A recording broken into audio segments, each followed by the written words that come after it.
মুরলির তারিখ 12ই আগস্ট 2024।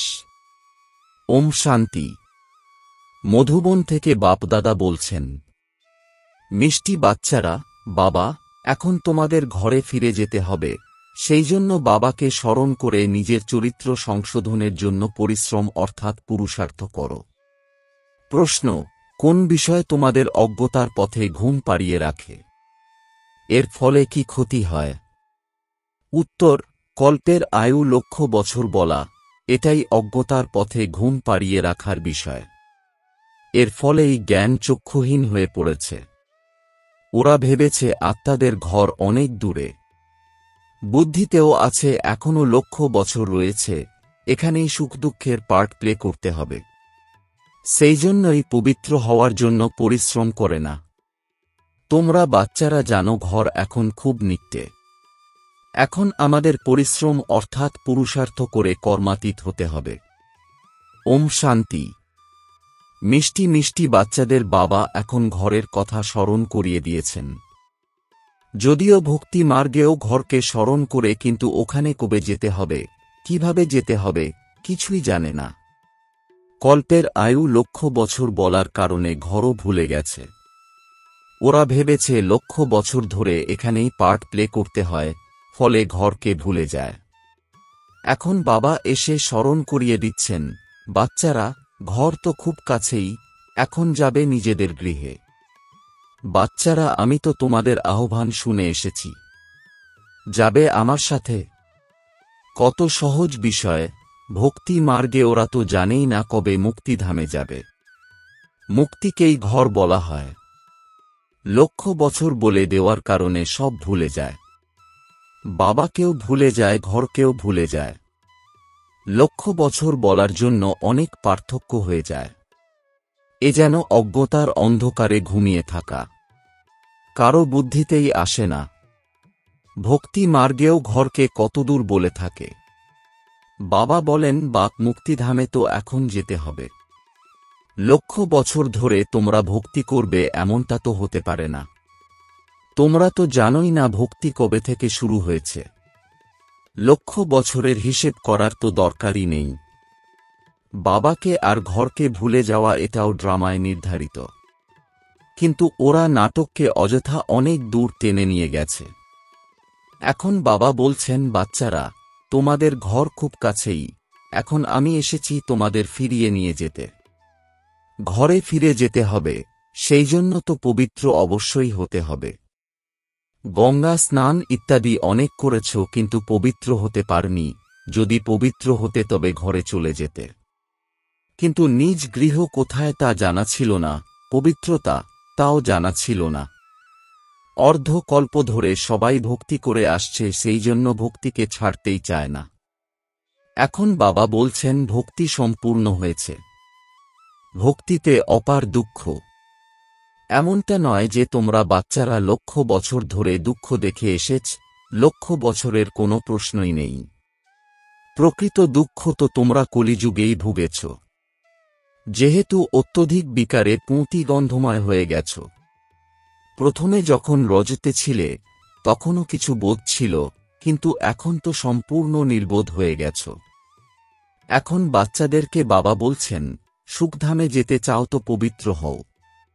জন্মজন্মান্তর ধরে যে পাপ মাথায় জমা হয়ে আছে, তাকে স্মরণের দ্বারাই দূর করতে হবে। স্মরণে অগাধ খুশির অনুভব হবে। যে বাবা তোমাদের অর্ধকল্পের জন্য সুখধামে নিয়ে যান, তাকেই স্মরণ করতে হবে। বাবা বলেন, তোমাদের লক্ষ্মীনারায়ণের মতো হতে গেলে প্রথমে পবিত্র হতে হবে আর চরিত্র সংশোধন করতে হবে। বিকারকে বলা হয় ভূত। লোভও কিছু কম বিকার নয়। এই বিকার বড় অশুদ্ধ। মানুষকে সম্পূর্ণ মলিন করে তোলে। লোভও অনেক পাপ করিয়ে থাকে। 5 বিকার খুব শক্তিশালী ভূত, এইসব কিছু ছাড়তে হবে। লোভকে ত্যাগ করা যেমন কঠিন, তেমনি কাম বিকার ত্যাগ করাও কঠিন হয়ে পড়ে। মোহ ত্যাগ করাও যতটা কঠিন হয়ে যায়, তেমনি কাম বাসনা ত্যাগ করাও কঠিন হয়ে যায়। ছাড়তেই চায় না। বাবা তোমাদের সমস্ত জীবন ব্যাখ্যা করেছেন, তারপরও মোহের তার জুড়ে থাকে। ক্রোধ ত্যাগ করতেও মুশকিল হয়, বলে থাকে বাচ্চাদের প্রতি ক্রোধ হয়। শব্দ ক্রোধেরই বলে থাকে, তাই না? কিন্তু কোনো রকমের বিকার যেন না থাকে, এর উপরেই বিজয়ী হতে হবে। বা বলেন, যতদিন আমি থাকব ততদিন তোমরা পুরুষার্থ করতে থাকো। বাবা কত বছর থাকবেন? বাবা অনেক বছর ধরে বসে বোঝাচ্ছেন, অনেক সময় দিয়েছেন। সৃষ্টিচক্রকে জানা অনেক সহজ। 7 দিনে সম্পূর্ণ জ্ঞান বুদ্ধিতে ধারণা হয়ে যায়। কিন্তু জন্মজন্মান্তরের পাপ নাশ করতেই সময় লেগে যায়। এটাই কঠিন। সেই জন্যই বাবা সময় দেন। মায়ার খুব বেশি বিরোধিতা হতে থাকে, সব ভুল করিয়ে দেয়। এখানে যখন বসো, সম্পূর্ণ স্মরণে থাকো না, চতুর্দিকে বুদ্ধি ছুটে বেড়ায়, সেই জন্যই সময় দেওয়া হয়। পুরুষার্থ করে কর্মাতীত অবস্থা প্রাপ্ত করতে হবে। পড়াশোনা অনেক সহজ। বিচক্ষণ বাচ্চারা 7 দিনে সম্পূর্ণ জ্ঞান রপ্ত করে বুঝতে পারে 84 চক্র কিভাবে ঘোরে। পবিত্র হওয়াই পরিশ্রমের। এর জন্য কত হাঙ্গামা হয়, মানুষ বুঝেছে এটাই সঠিক এবং আমরাই গ্লানি করে বলেছি ব্রহ্মা কুমারীরা ভাই বোন বানিয়ে দেয়। কিন্তু বিষয়টি প্রকৃতপক্ষে সঠিক। যতক্ষণ প্রজাপিতা ব্রহ্মার সন্তান না হচ্ছি পবিত্র কিভাবে থাকব, বিকারী দৃষ্টি থেকে সাম্য দৃষ্টি কিভাবে হবে? এই যুক্তি যথার্থ। আমরা ব্রহ্মা কুমার কুমারীরা তো ভাই বোন হয়ে গেছি। এর মাধ্যমে অনেক সহযোগ পাওয়া যায় সিভিল আই তৈরি করতে। ব্রহ্মারও কর্তব্য রয়েছে। ব্রহ্মার দ্বারাই দেবী দেবতা ধর্মের স্থাপনা বা মানব থেকে দেবতা তৈরি করা। বাবা আসেনি পুরুষোত্তম সঙ্গম যুগে। সুতরাং বোঝানোর জন্য বাবাকে কত পরিশ্রম করতে হয়। বাবার পরিচয় দেওয়ার জন্যই সেন্টার খোলা হয়। অসীম জগতের বাবার কাছ থেকে অসীমিত ঈশ্বরীয় উত্তরাধিকার প্রাপ্ত করতে হবে। ভগবান তো নিরাকার। কৃষ্ণ দেহধারী, তাকে ভগবান বলা যায় না। বলাও হয় ভগবান এসে ভক্তির ফল প্রদান করবেন, কিন্তু ভগবানের পরিচয় নেই। তোমরা কত বোঝাও, তারপরও বুঝতে চায় না। দেহধারী পুনর্জন্মে তো অবশ্যই আসবে। ওনার কাছ থেকে তো উত্তরাধিকার প্রাপ্তি হবে না। আত্মারা একমাত্র পরমপিতা পরমাত্মার কাছ থেকেই উত্তরাধিকার প্রাপ্ত করতে পারে। মানুষ মানুষকে মুক্তি দিতে পারে না। এই অবিনাশী উত্তরাধিকার গ্রহণ করার জন্য তোমরা বাচ্চারা পুরুষার্থ করছ। বাবাকে পাওয়ার জন্য তোমরা কত ছুটে বেরিয়েছ। সবার প্রথমে তো শুধুমাত্র শিবের পূজা করতে, অন্যদিকে যেতে না। সেটা ছিল অব্যভিচারী ভক্তি, অন্য কোনো দেবতার মন্দির ইত্যাদি ছিল না। এখন তো অসংখ্য চিত্র, মন্দির ইত্যাদি তৈরি করে চলেছে। ভক্তি মার্গে তোমাদের কত পরিশ্রম করতে হয়। তোমরা জান, শাস্ত্রে গতিসদ্গতির পথ বলে দেওয়া হয়নি, সে তো একমাত্র বাবাই এসে বলে থাকেন। ভক্তি মার্গে কত মন্দির তৈরি করে, বাস্তবে মন্দির শুধুমাত্র দেবী দেবতাদের জন্য, অন্য কোনো মানবের জন্য মন্দির নির্মাণ হয় না। কেননা মানব হল পতিত। পতিত মানব পবিত্র দেবতাদের পূজা করে থাকে। যদিও সে মানুষ, কিন্তু তার মধ্যে দৈবী গুণ আছে। যাদের মধ্যে দৈবী গুণ নেই তারাই পূজা করে। তোমরা স্বয়ংই পূজ্য ছিলে, তারপর পূজারী হয়ে গেছ। মানবকে ভক্তি অর্থাৎ পূজা করা, অর্থাৎ 5 তত্ত্বকে ভক্তি করা। শরীর তো 5 তত্ত্ব দিয়েই তৈরি। বাচ্চাদের এখন মুক্তিধামে যেতে হবে, যার জন্য এত ভক্তি করেছ। এখন আমি নিজে সঙ্গে করে তোমাদের নিয়ে যাব। তোমরা সত্যযুগে চলে যাবে। বাবা এসেছেন পতিত দুনিয়া থেকে পবিত্র দুনিয়াতে নিয়ে যেতে। পবিত্র দুনিয়া হল দুটি, মুক্তি আর জীবন মুক্তি। বাবা বলেন, মিষ্টি মিষ্টি বাচ্চারা, আমি কল্পে কল্পে সঙ্গম যুগে আসি। তোমরা ভক্তি মার্গে কত দুঃখ ভোগ করো। গীত আছে না, চারদিক ঘুরেও হয়েছি অনেক দূরে। কার কাছ থেকে দূরে সরে গেছ? বাবার কাছ থেকে। বাবাকে পাওয়ার জন্য জন্মজন্মান্তর ধরে ছুটে বেরিয়েছ, তবুও বাবার কাছ থেকে দূরে সরে গেছ। সেই জন্যই আহ্বান করে বলে, হে পতিতপাবন এসো, এসে আমাদের পবিত্র করে তোলো। বাবা ছাড়া আর কেউ পবিত্র করে তুলতে পারে না। 5000 বছরের এই খেলা। ড্রামানুসারে প্রত্যেকে পুরুষার্থ করছে, ঠিক যেমন কল্পপূর্বে করেছিল, সেই অনুযায়ী রাজধানী স্থাপন হচ্ছে। সবাই তো একই রকম ভাবে পড়াশোনা করবে না। এ হল পাঠশালা, তাই না? রাজ্য পঠন পাঠন হয়। যারা দেবী দেবতা ধর্মের হবে তারাই আসবে। মূলবতনে যত সংখ্যক আত্মা ছিল হুবহু তাই হবে, কম বা বেশি হবে না।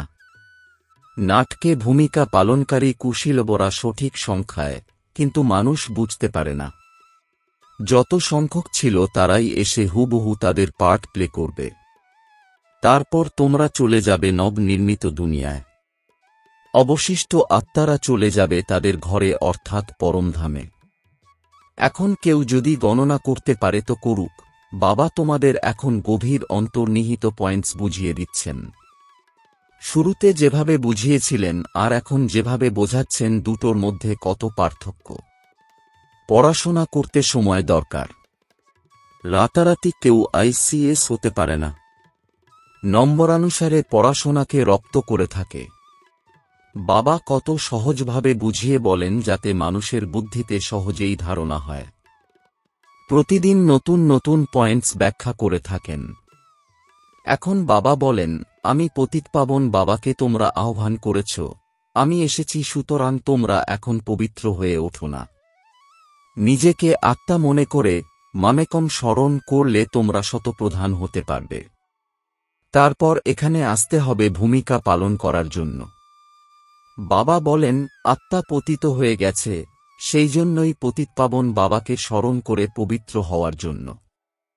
চমকপ্রদ বিষয় এই যে এত ছোট্ট আত্মা কত কত পার্ট প্লে করে, একেই বলে অলৌকিকতা, যা চোখে দেখা যায় না। কেউ বলে আমি পরমাত্মার সাক্ষাৎ পেতে চাই। বাবা বলেন, এত ছোট বিন্দুকে তুমি সাক্ষাৎ কিভাবে করবে? আমাকে জানা যায়, কিন্তু দেখা মুশকিল। আত্মা কর্মেন্দ্রিয় ধারণ করে পার্ট প্লে করার জন্য কত ভূমিকা পালন করে, এটাই ওয়ান্ডারফুল। আত্মা কখনোই এই অবিনাশী ড্রামার থেকে বেরিয়ে যেতে পারে না। এই ড্রামা পূর্ব নির্ধারিত। তা কবে সৃষ্টি হয়েছিল একটা জিজ্ঞাসা করতে পারো না। একে অনাদি বলা হয়। মানুষকে জিজ্ঞাসা করো রাবণকে কবে থেকে জ্বালিয়ে আসছ, শাস্ত্র কবে থেকে পড়ছ, ওরা বলবে এ হল অনাদি। কারণ ওরা জানেই না, বিভ্রান্ত হয়ে গেছে, তাই না? বাবা বসে বোঝান, ঠিক যেভাবে বাচ্চাদের পড়াতে হয়। তোমরা জানো আমরা সম্পূর্ণ অবুঝ ছিলাম, এখন তোমরা সীমাহীনকে জেনেছ। ওটা হল সীমিত জাগতিক অধ্যয়ন, আর এ হল ঈশ্বরীয় পঠন পাঠন, যা অসীমিত। অর্ধকল্প হল দিন, অর্ধকল্প হল রাত। 21 জন্ম তোমাদের কিঞ্চিত দুঃখ অনুভব হবে না। বলা হয়, এক চুলও তোমাদের ফাঁদে ফেলতে পারবে না। কেউ তোমাদের দুঃখের কারণ হবে না। নামই তার সুখধাম। এখানে তো সুখই নেই। প্রধান বিষয় হল পবিত্রতা। ভালো চরিত্রবান বাচ্চাদের প্রতিটি বিষয়ে পরিষ্কার করে বোঝানো হয়। লাভ-লোকসানের ব্যাপার আছে, তাই না? বাবা বলেন, এখন তো লাভের কোনো প্রশ্নই নেই। এখন তো শুধু ক্ষতি আর ক্ষতিই হবে। বিনাশের সময় এগিয়ে আসছে। ওই সময় প্রত্যক্ষ হবে যে কি কি ঘটছে। অনাবৃষ্টিতে আনাজের মূল্য কত বৃদ্ধি পায়, যদিও বলে থাকে 3 বছর পরে অনেক আনাজ অর্থাৎ শস্য চাষ হবে, তারপরও বাইরে থেকে আনাজ আমদানি করা হয়ে থাকে। এমন সময় আসবে যখন একটা দানাশস্য জুটবে না। এমনই প্রাকৃতিক দুর্যোগ আসবে, একেই বলে ঈশ্বরীয় দুর্যোগ। বৃষ্টির অভাবে দুর্ভিক্ষ অবশ্যই হবে। সমস্ত তত্ত্ব দূষিত হয়ে গেছে। অনেক জায়গায় বৃষ্টি ক্ষতির কারণ হয়ে দাঁড়াবে। তোমরা বাচ্চারা জানো, বাবা আদি সনাতন দেবী দেবতা ধর্ম স্থাপনা করছেন। তোমাদের লক্ষ্যই হল নর থেকে নারায়ণ হওয়া। বাবা সেটাই করছেন। এই অনন্ত ঈশ্বরীয় পাঠ বাবাই এসে পড়ান। যে যেমন পড়াশোনা করবে তেমনি উচ্চ পদ প্রাপ্ত করবে। বাবা তো পুরুষার্থ করান। পুরুষার্থ কম করলে পদও কম হয়ে যাবে। টিচারই তো স্টুডেন্টদের বোঝাবেন, তাই না? অন্য কাউকে যখন তোমাদের মতো তৈরি করবে তখনই বোঝা যাবে ভালো করে পড়াশোনা করে অন্যদেরও পড়াশোনা করাচ্ছে। প্রধান বিষয় হল স্মরণ। মাথায় অনেক পাপের বোঝা সঞ্চিত হয়ে আছে। আমাকে স্মরণ করলেই পাপ ভস্ম হবে। এ হল আধ্যাত্মিক যাত্রা। ছোট বাচ্চাদেরও বলো, শিব বাবাকে স্মরণ করো। ওদেরও অধিকার আছে, ওরা এটা বুঝতে পারবে না যে নিজেকে আত্মা মনে করে বাবাকে স্মরণ করতে হবে।